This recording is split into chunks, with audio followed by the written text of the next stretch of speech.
Je suis maintenant en compagnie de François Tremblay, qui est chargé de projet à la ville de Val-des-Sources. Bonjour François, ça va bien? Très bien, merci.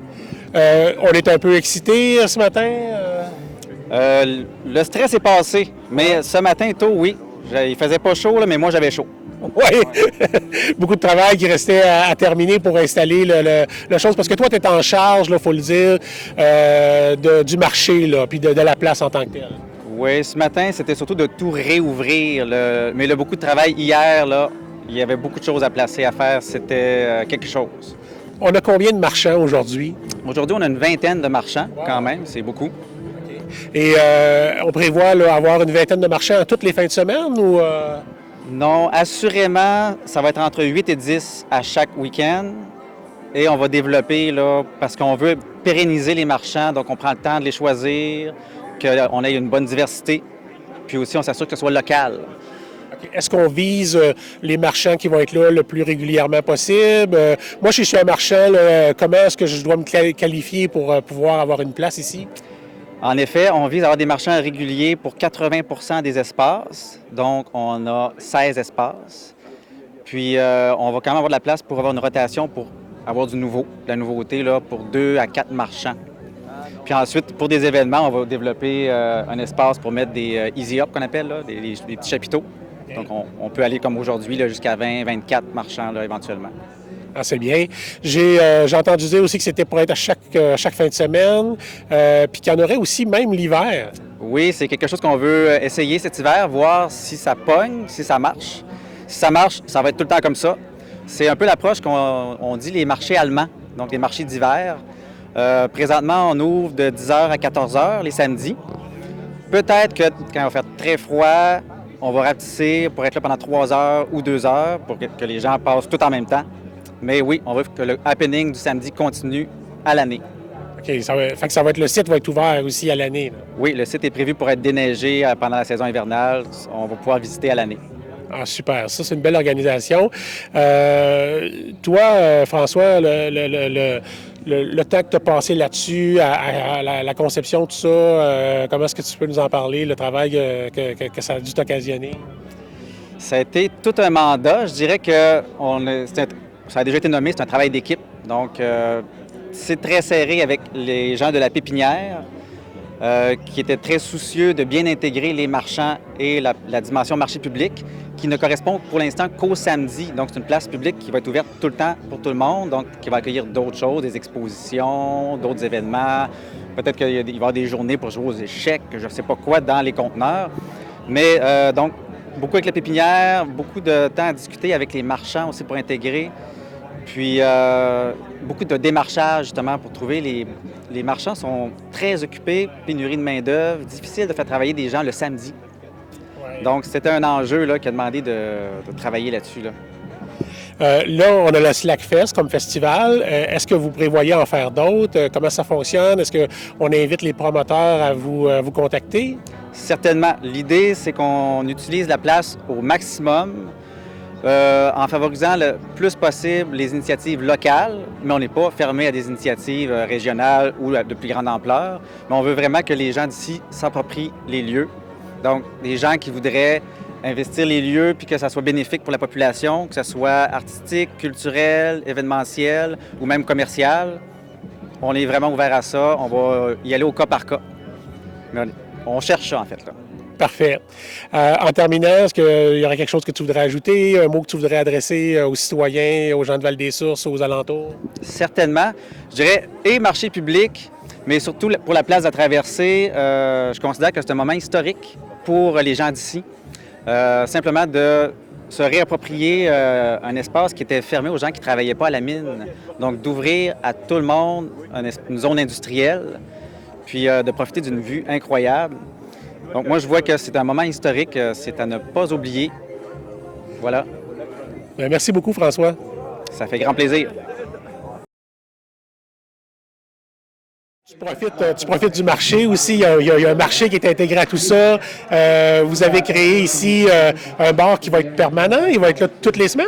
Il va être là pas mal à toutes les semaines, en même temps que le marché. On va voir aussi, là, c'est le début de quelque chose, mais on voit très bien que la place pourrait être utilisée pour plein d'autres, pour faire des petits spectacles, pour faire des petites soirées, peu importe. Fait que c'est sûr que nous autres, on va travailler pour que cette place-là soit animée le plus souvent possible. Là, fait que à chaque fois qu'il va y avoir un événement, on va s'arranger pour être là, parce que cette place-là ne va pas être utilisée juste pour le Slackfest une fois par année ou juste pour le marché. Oui, ça va être le marché, mais le but, c'est d'avoir une place publique pour que les gens de Val-des-Sources l'utilisent, puis les touristes autant, mais pour que ça soit approprié pour que les gens viennent pique-niquer, viennent perdre leur temps aussi.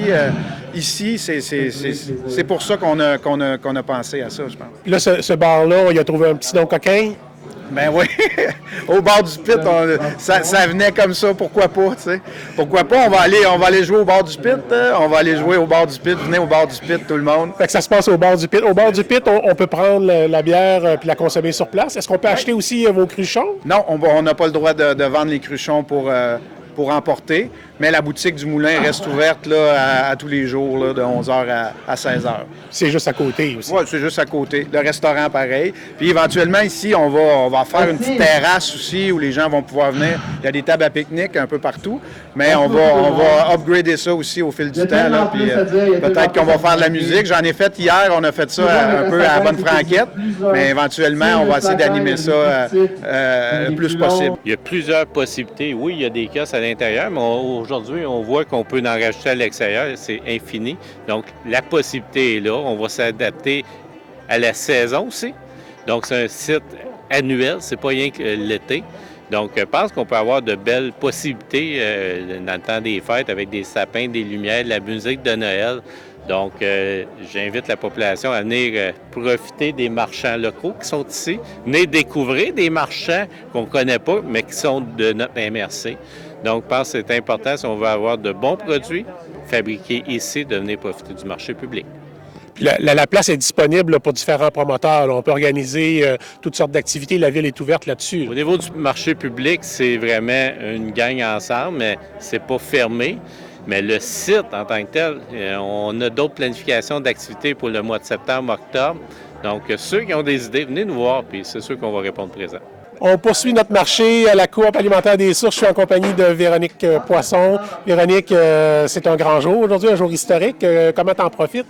Comment j'en profite? Bien, la visibilité, naturellement, ça permet encore plus de gens de l'extérieur, autant que les gens de la place, de connaître notre coopérative alimentaire étudiante de l'Escale. Okay, donc, toi, ta fonction principale, là, c'est de fournir la bouffe là, aux étudiants à la semaine longue, c'est ça? À la cafétéria, oui, tout ça? Oui, tout à fait. Donc, ça fait 4 ans qu'on est en fonction à l'Escale. On dirait que c'est notre quartier général, en fait. Puis, on nourrit 8 écoles primaires de la région. Donc, c'est équivalent à peu près de 800 dîners par semaine qu'on fait. Tout ça en faisant la promotion des produits locaux le plus possible. On a même été évalué par Aliments Québec. Nos menus sont à 87 % local. En tout cas, moi, je les trouve chanceux parce que je viens souvent au marché. Je profite de tes produits, particulièrement le pain noix et date et noix. Oui. Il est excellent. Je vais peut-être couper ce bout-là parce que je veux pas que les gens le sachent. Je veux toujours en avoir un quand je viens. Parle-nous de tes produits un peu que tu vends ici aujourd'hui. Donc, on a tous nos pains au levain, toute notre boulangerie qui est faite à l'école, naturellement. On a aussi nos viennoiseries, on a des tartelettes frangipane, on a des marinades, des confitures, on a un jardin pédagogique à l'école. Donc, on a fait des marinades avec les jeunes, avec notre jardin. Donc, des salades fraîches, des pizzas, des fougasses. Ce jardin-là, est-ce qu'il est près de l'école? Il est sur le terrain de l'école, adjacent à la cafétéria. Donc, c'est un jardin qui mesure 42 par 18 pieds, quand même assez grand. Donc, ça nous permet... L'été, il y a des jeunes qui travaillent dans le jardin. Ah, c'est super, ça. Même puis au début, quand c'est le temps de semer, tout ça, est-ce qu'ils sont là aussi? Oui, tout à fait. Donc, l'hiver, on fait des serres. Donc, on fait des semis à partir du mois de janvier, février, puis c'est jusqu'au mois d'octobre. Donc, ça permet aux jeunes de vraiment faire des produits... je dirais faire des produits, de voir de A à Z les produits se développer. Ben, c'est fantastique, ça, cette association-là avec les jeunes, puis tout ça. Tu dois en retirer beaucoup. Vraiment, c'est très gratifiant. Je dirais que c'est de l'éducation au sens propre, là. Aux enseignantes aussi, mais ce volet-là m'apporte vraiment quelque chose. Je dirais que la récompense est concrète, là. Tu le vois tout de suite que les jeunes sont contents de travailler là-dedans. C'est une coop, ça veut-tu dire qu'on peut être membre? Oui, tout à fait. Donc, c'est sûr que les membres, c'est principalement les étudiants. Donc, les étudiants, ça leur coûte 5 $ à vie pour être membre. Les écoles primaires, eux, c'est l'école qui est membre de la coopérative. Puis ensuite, dans les adultes, ça coûte 20 $ pour être membre à vie de la coopérative. Donc, on n'a pas vraiment fait de promotion à l'extérieur de l'école, mais c'est arrivé qu'il y a des gens qui se sont mis membres pour encourager le projet. OK. Moi, si je veux t'encourager, je peux devenir membre. Oui, tout à fait. Puis, quel autre avantage ça m'apporte à part de t'encourager, parce que c'est quand même beaucoup de faire cet encouragement-là. C'est sûr qu'au marché public, on n'a pas déterminé, étant donné que c'est pas la population qui est membre, on n'a pas déterminé de prix membre, non membre. À l'intérieur de l'école, quand on vend des trucs, il y a un prix membre et non membre. Sinon, au niveau de notre service traiteur, parce que là, on a aussi développé un service traiteur. Donc, si, par exemple, une compagnie est membre, donc elle a un prix avantageux comparativement non membre. Bon, on encourage toute la population, les étudiants surtout, à devenir membres. Vous faites un très beau projet. C'est vraiment le fun. C'est vraiment fantastique de voir ce que tu fais. Puis c'est très bon ce que tu fais aussi, surtout. Moi, j'en profite beaucoup à chaque semaine. Alors, on va continuer à venir te voir ici au marché. Merci beaucoup. Bien, merci beaucoup, Alain. Bonne journée. Moi aussi.